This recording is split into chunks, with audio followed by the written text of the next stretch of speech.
Today, a small percentage is paying taxes, fulfilling its taxation commitment against vast majority of people. अगर हम आधार card सबको दे सकते हैं, अगर हम सब सुविधाएं सबको दे सकते हैं, तो हम उनसे कर क्यों नहीं एकत्र कर सकते? इसकी क्या वजह है? Why is it that only the law-abiding people are lawful and the lawless have no law? So this anomaly, अगर हम ये गैप पूरा करते हैं, तो India can be a very rich country bye it's resource. In fact वहाँ आके हम लोग मेरे हिसाब से फेल हो जाते हैं जब हम एक कलेक्टिव मूवमेंट नहीं कर पाते, सिर्फ सेलेक्टिव मूवमेंट करते हैं. This what I have to say. ठीक है मनमोहन जी, ठीक कहा आपने. मैं आपके ही सवाल को लेकर सौरभ जी के साथ जाती हूँ. सौरभ जी, सुना आपने मनमोहन जी को. बाकी कंट्रीज के अलावा अगर हम देखते हैं तो आखिर ये प्रॉब्लम हमें इंडिया में क्यों दिखती है, और इसका जो रेशियो है वो वाकई से डिफरेंस दिखाता है?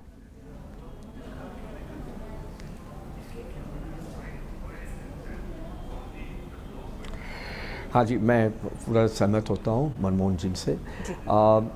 मेरा ये मानना है कि गवर्नमेंट को फ़िलहाल एक इकोनॉमिक टर्न अराउंड के लिए समय देना चाहिए, both at corporate level and also eight individual level, because pandemic के जो इम्पैक्ट है वो काफ़ी समय तक लोगों पे रहे.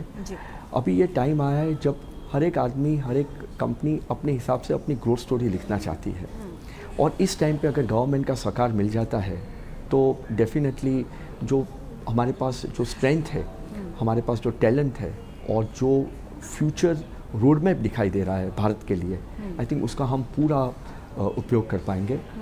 और एक पॉइंट मैं ऐड करना चाहूँगा कि मेरा मानना है कि गवर्नमेंट को R&D इन्वेस्टमेंट को प्रायोरिटाइज करना चाहिए और उसको अलाइन कर देना चाहिए नेशन की प्रायोरिटीज़ के साथ, जिससे हम डेवलप कर सकते हैं climate resilient crop variables, also microbial products, और एक सस्टेनेबल फार्मिंग प्रैक्टिस सेट हो सकती है. ये मेरे ख्याल से एक करंट सिनेरियो में जब हम ESG और क्लाइमेट एक्शन की बात करते हैं तो ये एक इनिशिएटिव और एक कंबाइंड एफर्ट मेरे हिसाब से काफ़ी ज़रूरी है. ठीक है मनमोहन सिंह जी, अब आपके पास आते हुए आपने कहा कि गवर्नमेंट से ये उम्मीद करते हैं कि गवर्नमेंट कोई सरप्राइज़ ना दे, अभी अपने हाल पे छोड़ दे, क्योंकि अभी जो पेंडेमिक का सिचुएशन था उसके बाद से बहुत सारे लोग अपने कारोबार को फिर से पटरी पर लाने की कोशिश कर रहे हैं. कुछ ला भी चुके हैं, अभी बहुत सारे लोगों की उस वक्त नौकरियां भी चली गई थी, सेटल हो रहे हैं. लेकिन मेरा ये सवाल आपसे है, जो छोटे कारोबारी है वो बहुत ज़्यादा इम्पैक्ट हुए थे, MSME सेक्टर के लिए क्या सरकार को कोई कदम उठाना चाहिए, और क्या ऐसे कदम आपको इस सिनेरियो में लगते हैं कि सरकार को इन सेक्टर्स के लिए उठाने ही चाहिए जो वक्त की जरूरत है?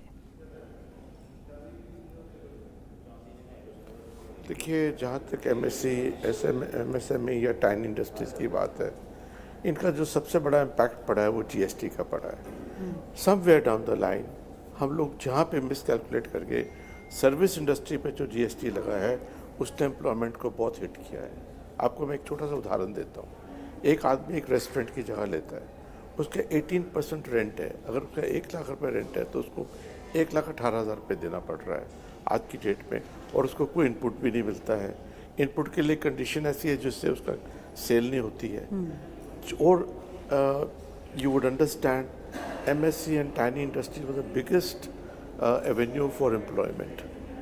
आज की डेट में बहुत सारे लोग आते हैं, वो चले जाते हैं, वो कहते हैं हम अफोर्ड ही नहीं कर पा रहे, इतना GST हम देंगे. एक मशीन ले रहे हैं, आपने एक रेस्टोरेंट लगाया फॉर एग्जांपल, उसकी मशीनरी पे आप GST पे करते हो, आपको रिलीफ नहीं.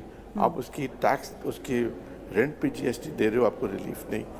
तो वो जो एक 18% है, we have stolen that 18% from his 30% और 25% which he had to eventually save.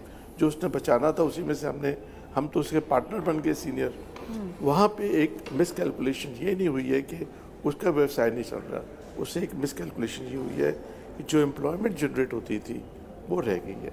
And that stands good for every industry which is in this sector, because हमारा लार्ज स्केल काम नहीं है.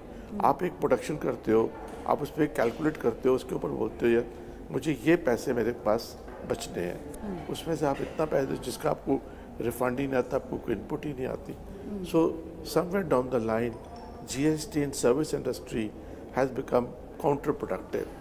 Only those people can afford to pay GST जिनका काम चल रहा है, जिनको काम चलाना है, जो काम चालू करना चाहते हैं, अनफॉर्चुनेटली उनके लिए ये बहुत बड़ा डैम्पनर है।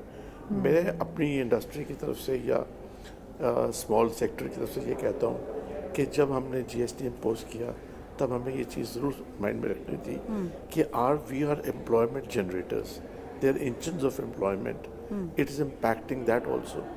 एक चीज़ मैं आपसे ये कहना चाहूँगा, जो MSME सेक्टर में होता है, जो हम आंकड़े लेते हैं, सरकार लेती है, मैं CI का मेंबर हूँ, प्रोमिनेंट मेंबर हूँ, ऑर्गेनाइज इंडस्ट्री के आंकड़े तो बहुत आ जाते हैं, we get very good numbers and we base our economy on organise industry और organise number, but you would understand there is a large part of unorganise industry जिसको हम संगठित और असंगठित कहते हैं। इतना बड़ा देश में इतना बड़ा उसकी हमको जब हम अपनी पॉलिसीज बनाते हैं, we fail to understand that there is another economy which has not been counted for, and the law is for all, is whether you're an organized sector or unorganized sector, you have to pay according to that. But when we calculate, when we take in the bigger picture, we forget that there is another sector which is known as unorganized sector. So my plea would always be to get to the right figure, to get to the right conclusion, take a larger picture, don't take only the organized sector. Our policies are basically made on organized sector, and if I can say for organized sector, but we must understand there's a bigger world than this, beyond the world of organized sector. बहुत important बात आप कह रहे हैं कि unorganised sector के लिए भी सरकार को सोचना चाहिए। यासिर का रुख कर लेते हैं लक्ष्मी। यासिर, अभी जो आपके साथ मेहमान थी वो AI का जिक्र कर रही थी। कल जो हमारा इकोनॉमिक सर्वे पेश हुआ उसमें भी निर्मला सीतारमण वित्त मंत्री ने AI का जिक्र किया। उन्होंने कहा कि AI का इस्तेमाल हमें आगे बढ़ने के लिए करना चाहिए और काम को बेहतर करने के लिए करना चाहिए, लेकिन उन्होंने उसके साथ ये भी जिक्र किया कि AI आने वाले वक्त में कैसे नौकरियों पर इम्पैक्ट करेगा, अभी इस सिचुएशन को हम एनालाइज नहीं कर पाए हैं। तो इसको लेकर IT सिटी में क्या कहना है? आपके साथ जो एक्सपर्ट मौजूद हैं उनका।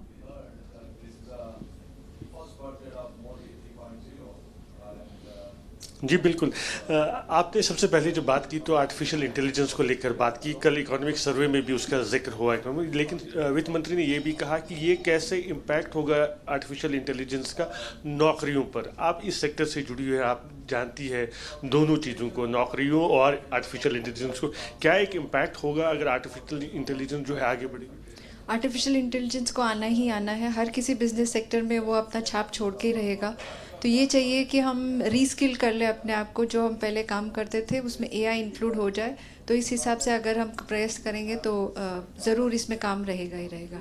यानी कि नौकरियां नहीं जाएगी, आर्टिफिशियल इंटेलिजेंस नहीं जाएंगी, हमको केवल रीस्किल करना पड़ेगा, यानी जो जानते थे उसको भूलकर अब नए चीज़ों को लर्न करना पड़ेगा। तो आप समझ सकते हैं कि आर्टिफिशियल इंटेलिजेंस का दौर है, पूरी दुनिया जा रही है, तो वो तो आना ही है, लेकिन हमें खुद को रिस्किल करना, यानी कि नए तरीके से तैयार करना है, जाके हम इस सेक्टर के साथ मिलकर काम करें, तब जाके जो है कि इस पर फ़र्क नहीं पड़ सकता है कि नौकरियों पर। और ये एक्सपर्ट्स की राय है, देखना ये होगा कि अब इसको किस तरह से सरकार इस बजट में पेश करती है, आर्टिफिशियल इंटेलिजेंस को लेकर क्या